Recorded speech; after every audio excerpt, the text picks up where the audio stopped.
You guys have asked, you guys are wondering, I've mentioned it in my couple videos. This is one I was kind of hesitant to do, but here we go. Let's talk about death spirits.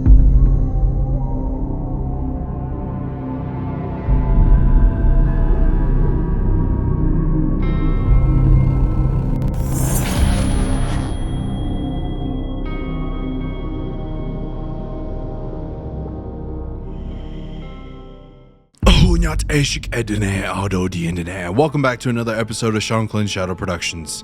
Now this one's going to be very creepy, and I'm kind of looking around here because this is one I've been kind of holding off on a little bit. People have been asking me about it stuff, and I've mentioned a couple times on my videos about death spirits. Now, what is a death spirit? What is a spirit that handles the dead? A spirit that takes care of the body, the spirit, and the soul, and everything that happens when somebody transitions over into the next world. Now, this one right here is a video that's going to be about a spirit that I've mentioned before, about different factions in the spiritual world. Now, there are different spirits in the world. When you think of death, when you think of these certain things, is it a good thing? Is it a bad thing? Kind of depends on the situation, on how the person passes. But it's one of those things that you honestly shouldn't mess with. Death spirits are something that are very, very, very powerful, and they have a reason and a backing to what they do in the spiritual world from the creator himself.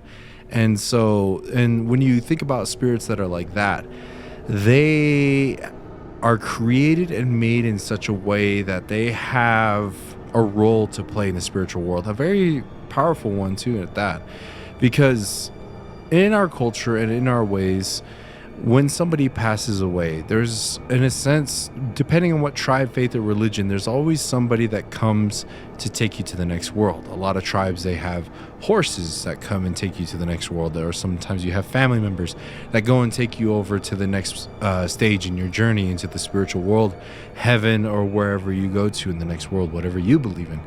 And for us, when it comes to death spirits are very, very important in the role of looking after the body after somebody passes away. Now, for us, it's normally when somebody passes away that's very close to you, you have to wait a whole moon cycle before, say if somebody passes away that's close to me, I would have to wait a whole moon cycle before I make more videos, or I would stop my investigations, kind of being reverent and mourning that person. Sometimes whatever tribe that you may have may be shorter, maybe longer, but for us it's a whole moon cycle. You kind of have to be reverent, and it's very sacred the first 4 days after somebody passes away. And which is really interesting is this is actually backed by science. So I read a study that was really interesting, and in this study it said that the brain activity inside of somebody who passes away doesn't fully diminish until 4 days after their death, or after they pass and everything. So for us, which was really interesting because we always kind of knew that, but it was really interesting and cool to see that science actually kind of backed that up.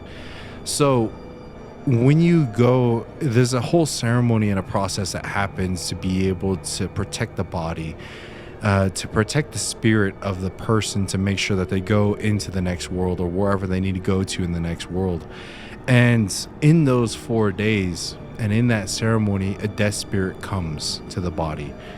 In a sense, the death spirit becomes the guardian of the body itself and the spirit, to make sure no evil comes along, to be able to manipulate, use the body or the mind that's kind of left over after the spirit has left. So that's why, like, a lot of people, after somebody has passed away, if they didn't take care of the body, or however the body was kind of put away, or some people didn't have to put away the body and stuff like that. Certain situations, like say maybe in war, there was no time to get able to retrieve the body, or accidents or something like that may happen. So a spirit, an evil spirit, could come along and be able to go inside of the mind of that human, to be able to take out their memories, take out their voice, take out their connections that they had with people, their whole life, pretty much everything in their memories, be able to take that out and be able to use it against the family. Now, a lot of people will say, like, when somebody passes away and everything, they would sometimes hear their father or their mother, or it would in a sense mimic the spirit of the person that just passed away. And it does really dark, bad things.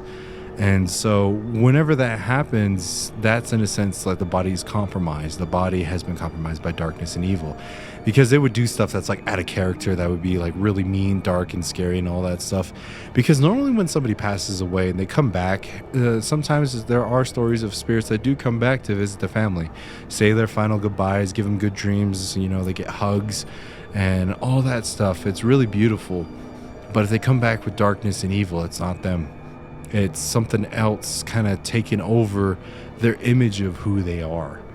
And so, in a sense, that death spirit will be able to make sure evil and darkness doesn't come around and, in a sense, affect the body that's there. And so, all other faiths and religions will have different ways of how the death spirit works in their culture or in their belief. This is just how ours works. And that's why, like, for those of you who've watched Living on an Indian Burial Ground video, a lot of people have commented, they're like, well, why are the indigenous spirits still there? Why are the Native American spirits still haunting that place? Why are the native spirits still there? Let me just tell you, it wasn't native spirits that were there. It was more so the death spirits and the evil spirits coming to draw the energy of the death itself and of that energy that's there. Because that's why they also say too, don't go to cemeteries too often too, because sometimes that they're ruled by death spirits, or maybe sometimes the spirits will like to stay there, but not often. And so that's where you would have like a lot of those evil spirits that go to cemeteries to get that energy of death to give them power, in a sense, at certain places and everything. So when it comes back to our haunted house, when we lived on an Indian burial ground, it was also close to, like I said, it was a church that had a mortuary inside of it. So a lot of death used to go in that area too. So the dark spirits would come and use the death spirit, use that death energy and collect it. And they would also see like, hey, why is this house right here being picked on by these spirits? I'm gonna go check it out too. So those spirits would go over there too, and they wouldn't have the goodest of intentions too.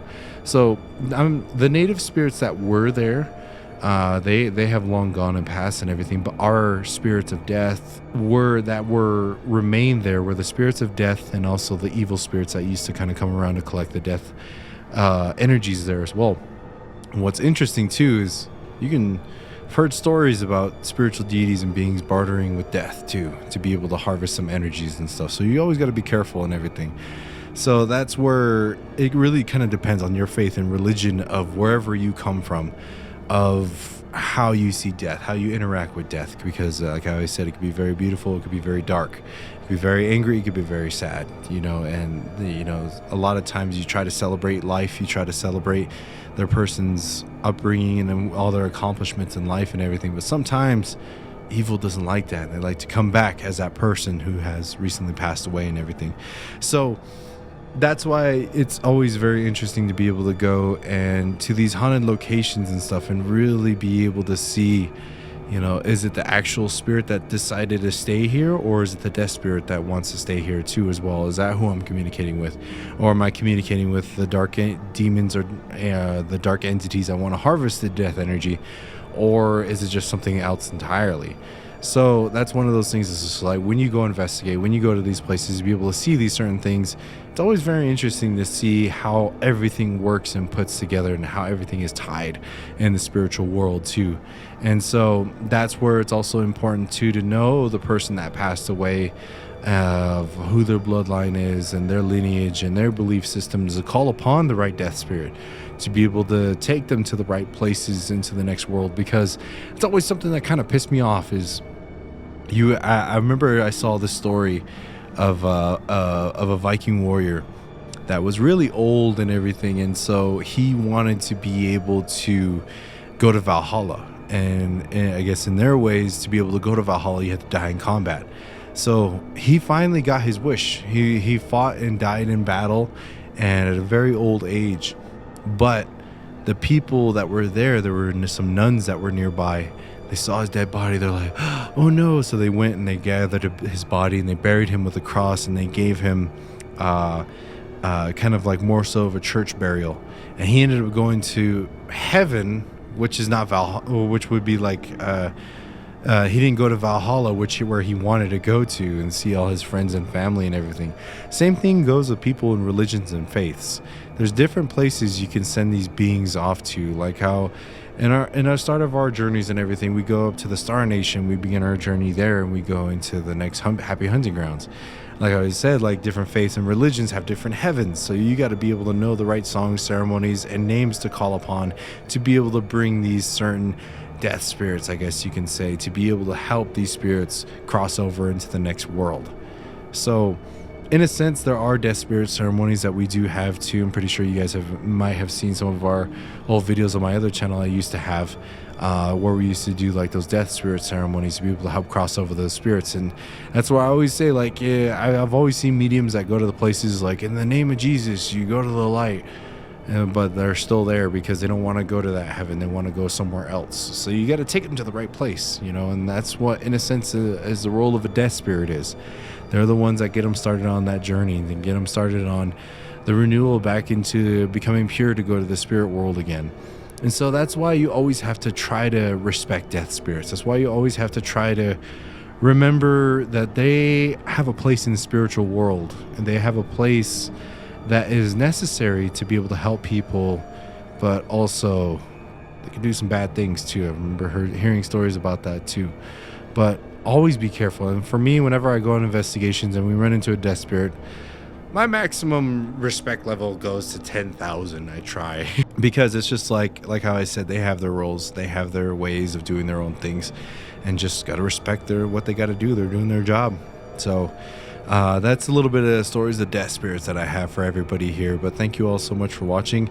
And what's really interesting too is some really amazing news that I have is we're so close to 100,000 subscribers, and we have an investigation coming up, our very first one. I won't tell you exactly where it is. Maybe I will. Go follow me on Instagram at official Shanclen SSP. But be sure to like, share, and subscribe. Become a member of Shanclen Shadow Productions. And for those of you who may be new here watching this video, once we reach 100,000 subscribers, I will be splitting the channel. This one's going to be paranormal, and the other one's going to be a lot more fun. And if you're watching this in the future, maybe I already have that video up. Welcome. Be sure to subscribe to both channels. It's going to be a lot of fun. So again, I kind of thank you all so much for watching and enjoying my content that I have here. Many blessings. Have a good hope you guys have a good morning, evening, afternoon, wherever you are. Hook on it.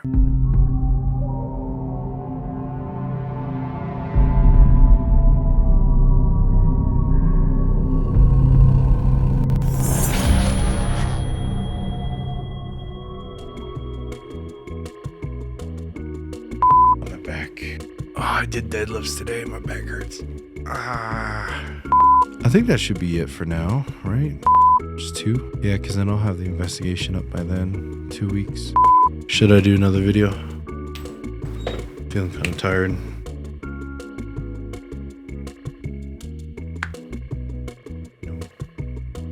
Okay. The coin has spoken.